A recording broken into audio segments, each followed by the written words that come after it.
This entire video is one huge experiential activity that is going to teach you how to land reframes in family systems therapy.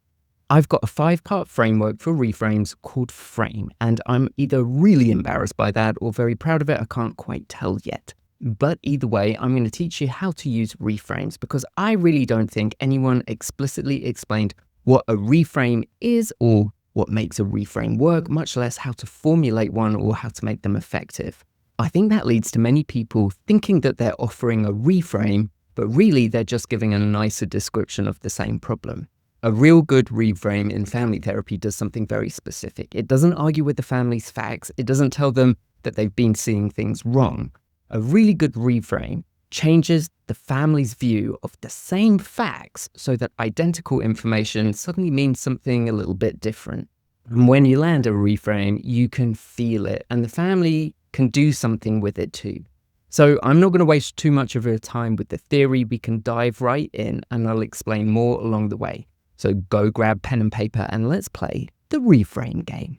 So we've got a family.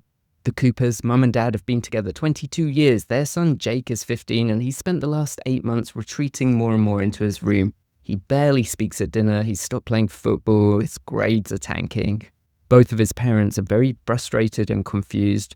Dad's become increasingly critical, saying things like, "You just need to pick yourself up by your bootstraps or sort yourself out." And Jake shuts down further each time.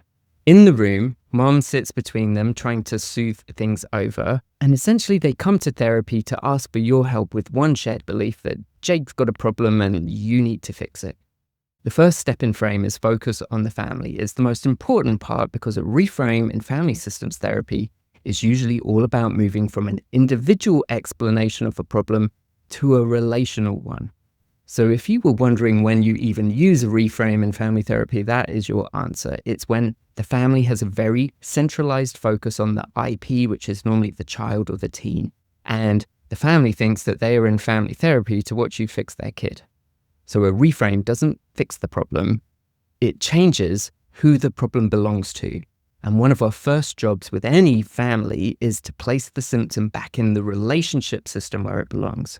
So it is not a problem with your teenager, it is a family problem.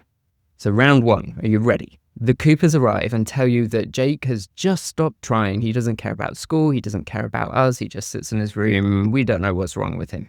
Your challenge for round 1 is to take the family statement, "There is something wrong with Jake," and translate it into a relational or family frame.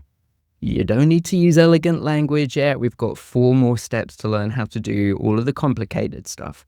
For this round, you just need to shift the problem out of Jake being the problem into the space between all 3 of them. I will give you a bit more information in the next step. For now, you just have to translate this into a family problem. So go write it down, hit pause. No, seriously, hit pause now. Okay, and then hit play when you're ready. All right, so here's an idea that I came up with. You can let me know in the comments if you think it's terrible, but my idea was Jake's withdrawal is happening inside the family, and the fact that you're all here in therapy, it seems that this is impacting all of you to varying degrees. So I wonder if we can start thinking of this as a family problem, not just a Jake problem.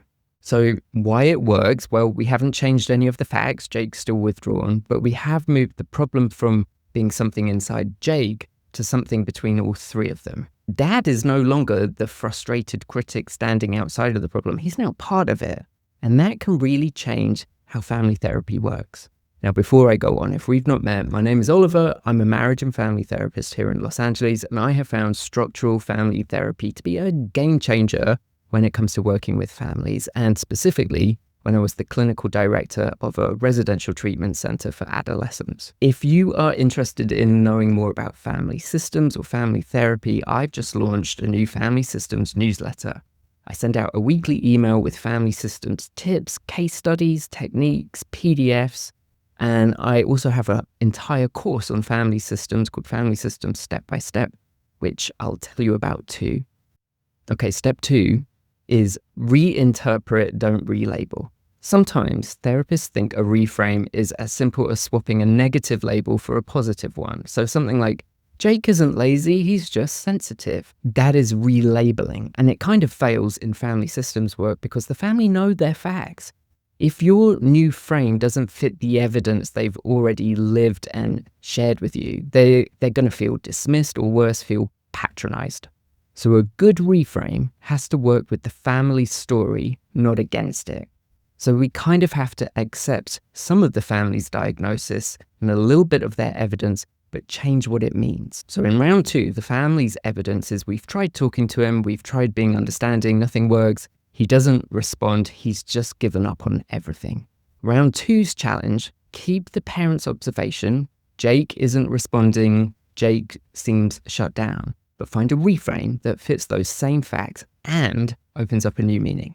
So hit pause, write it down, and come back in a little bit and I'll tell you what I got. So an unhelpful reframe from a systemic perspective would be, actually, Jake's just really introverted and he needs more space. That might sound like a reframe, but it just isn't really. You've just told the parents that they're wrong about their own son and are just relabeling something, and they'll politely nod, but really, you've ruined trust there. My version was something like, everything you're describing, the not responding, the shutting down, that's really important. There's actually a lot of emotional effort there. I wonder if we can consider that something has made it feel very unsafe for Jake to show up as his full self in the family right now. If he really didn't care, I don't think his reaction would be so extreme. So maybe the question is, what's going on in the family that's making things feel so risky for Jake to be present? So I tried to do 2 things there. 1, I still kept it off Jake and made it about the family. Number 2, I'm not relabeling the symptoms, I'm trying to expand the frame of them so the family might consider it from a new angle. And one of the things on my to-do list is to make a deep dive newsletter on reframes and put together a massive PDF of all of the reframe examples I can think of. So sign up using the link below if you want this framework and that PDF too. So step 3 is acknowledge the function. Surface reframes stay on the behavior. The deeper move, this is next level stuff, finds the relational function of the symptom, what the symptom is doing underneath. So Jake's withdrawal is just the surface, and below it, in most families like this, the symptom's doing something for everyone. That's the whole systemic part of family systems. This is the hardest thing for us to see in the first session, maybe even the second session, and it's also the most powerful thing you can offer whenever you can name it and whenever you see it. So with that in mind, let's add a bit more context to the family and imagine you've now been meeting with the Coopers for 4 weeks. You've also learned in that time that mum and dad have been quietly struggling in their relationship for their past 2 years. Now, they don't really argue in front of Jake, but there is a low-level coldness between them. And since Jake started withdrawing, they've been a bit more united. They've been calling each other during the day, reporting to each other, asking each other what they should do, looking for solutions together. Jake's problem has become their little project. So with this information in mind, round 3's challenge is to use this new information to identify the positive function that Jake's withdrawal might be serving for the family system. And then you're going to write a reframe that names it carefully and without blaming anyone makes it a family problem. So hopefully this stage is a little bit easier for you. I've really kind of spelled it out, but hit pause anyway and have a think. Again, write your answers in the comment. I'll reply to all of them. I'm going to tell you my answer now, so hit pause if you don't want to hear it. I think Jake has learned that this family comes together when he needs you both. Not because he's manipulating anyone, but because families need to feel closeness, and sometimes one person carries a weight that actually belongs to everyone. And it works in that it brings people together. Something like that. So again, I'm making it about the family, but I'm also alluding to what it does for the family. And to be super clear, naming the positive function of a symptom is not the same as calling the symptom good. Jake isn't blamed for his parents' marriage shifting or coming closer. I'm just sort of naming the pattern, hopefully neutrally. But the pattern in the family is being made visible. And once a family can see the function of that sort of loop they're in, they can't let it run unconsciously with so much ease. There's something about being aware of it that makes it harder to repeat. So the M in the framework stands for make it tentative. The same reframe said two different ways will get two completely different responses. Delivery is the difference between a reframe that opens something up and one that really shuts the family down.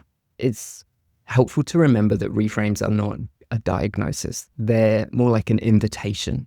The moment your language becomes too declarative, like Jake is doing this because, the family kind of hears you pronouncing a verdict and it doesn't feel so good. And then they get defensive and then they shut down and then treatment is over. It's a mess. So the antidote is using tentative, wondering language that makes the family feel like co-discoverers, not the subject of your formulation.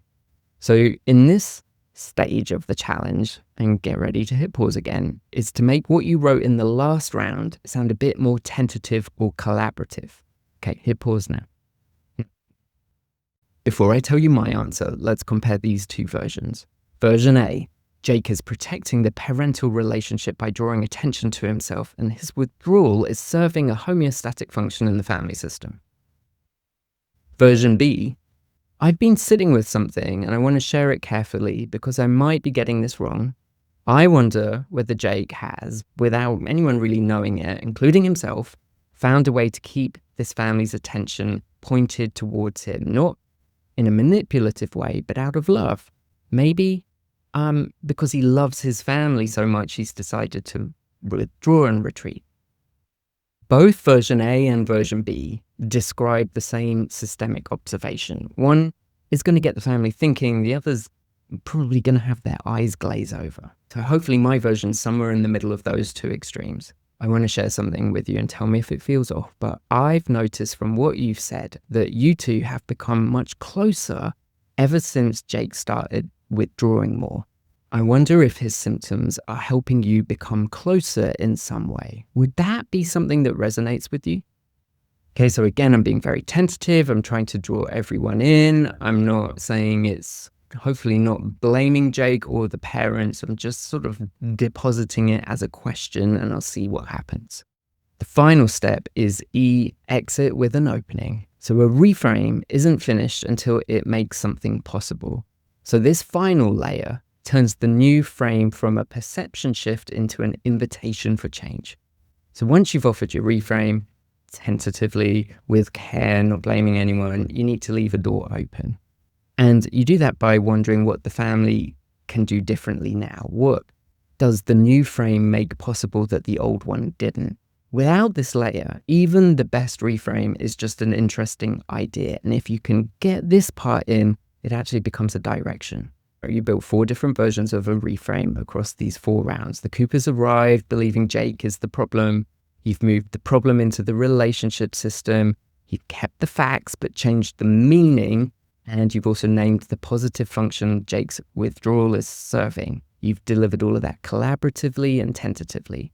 So now you've got to think about, what do you ask them to do with that insight? So your challenge for this round is to write the closing line of your reframe. It's a part that opens the door, a new behavior, a new conversation, a new possibility. How can you invite them to change something about what's going on in the family? Okay, so hit pause now, and I'll tell you what I came up with. So I'm wondering, again, this is just something to sit with. What would it look like if Jake didn't have to carry the responsibility of keeping the family close? What would it mean for him and the two of you if the connection between the whole family wasn't something he had to create? I think that might actually be something we're all here to figure out, but I'm curious what you think about that.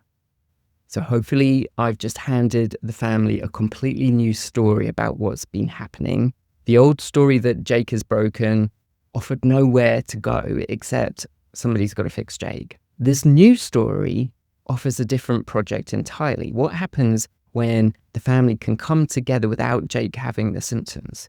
The reframe hasn't just changed how they see the problem, it's changed what they need to do next as well. And just planting that seed is going to be really helpful for future family sessions. And that is kind of how you do a reframe.